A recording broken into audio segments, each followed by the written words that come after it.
Hello, everybody. Welcome back to Plotlines. I'm your host, Connor, and today I'm going to be talking about the Iowa caucus. So, on Monday, there was the Republican Iowa caucus, and it was a landslide for former President Donald Trump, and it was insane. I think he doubled the historic um, record for percentage of the vote. Like he had 51% of the vote. So basically, if there was nobody else in the race, or not nobody else, if there was only one adversary in the race, say you know, the DeSantis people or the Nikki Haley people got what they wanted, which was sort of the other people to drop out, and then it'd be a a two-person race, which Nikki Haley got third, but she said that it was a two-person race because of that night. So she's pretty delusional, I would say, unless she knows something we don't, which, I wouldn't be surprised if she was in cahoots with somebody who was trying to remove President Trump fully from the primary and remove him from the Republican, ability to be the Republican nominee. So maybe that's what she's referring to, but maybe she said the quiet thing part out loud, or she's stupid. I mean, or she just made a mistake that looked terrible. I mean, she just constantly looks very terrible in this. But of course, so Donald Trump, if he had been going against only Nikki Haley or only DeSantis, he would have won outright either way. So that's pretty impressive for him and his campaign.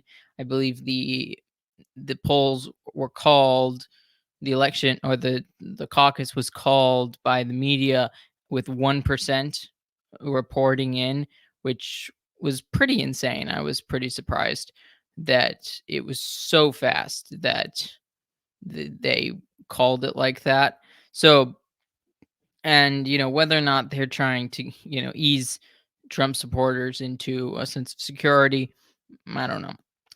And but I think I wanted to bring attention to the fact that I think even if Donald Trump was going against Nikki Haley, he would have won by an even more enormous landslide. So you had Vivek Ramaswamy, who had 7% of the vote ish, something like that. You had DeSantis getting 21%, so he was in second place, and you had Nikki Haley in with 19%, and then you had sort of miscellaneous votes. And if you take Vivek, or Vivek, I think that's how you're supposed to pronounce the name. If you take his results, he then immediately dropped out of the race, endorsed Trump. That means, assuming the 7.7%, I think it was 7.7 or whatever it was, of the vote decided to follow Vivek's endorsement, that percentage would go to Trump. Okay.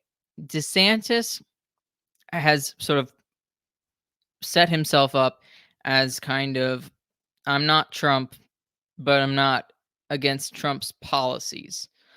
That's why he does most arguing with Nikki Haley. His arguments with Nikki Haley are generally the most important ones, though, of course, he comes off as a bit more establishment, and he doesn't have a chance anymore. He had to win Iowa. He's not going to come in second in New Hampshire, and he's probably not going to come in second in South Carolina either. So he basically is out.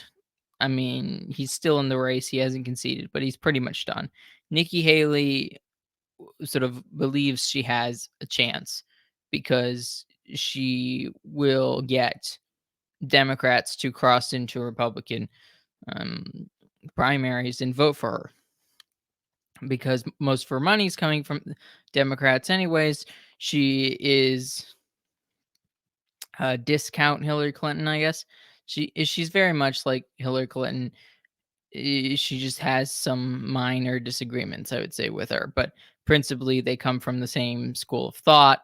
I believe she's even sort of the WEF, the World Economic Forum, considers her a rising star amongst their people. So basically, she's endorsed by sort of these international technocrats.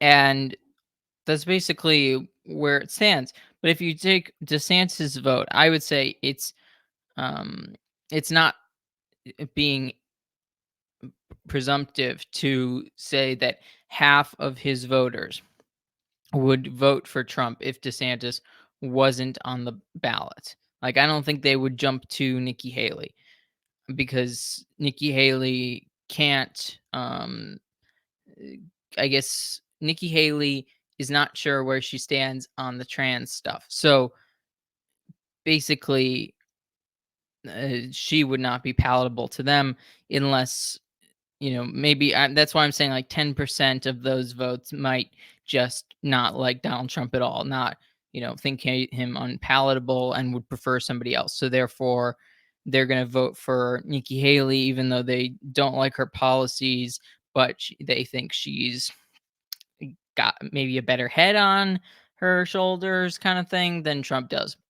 So that would be more, you like her personality, I guess. I don't understand that. I think it's more like they know less about Nikki Haley than they do about Trump. They know more about Trump, so they'd rather anybody else, and they'll vote Nikki Haley just because. Anyways, but I think most of the DeSantis voters would still vote Trump or are willing to vote Trump. I think DeSantis is just kind of um, a seemingly cleaner and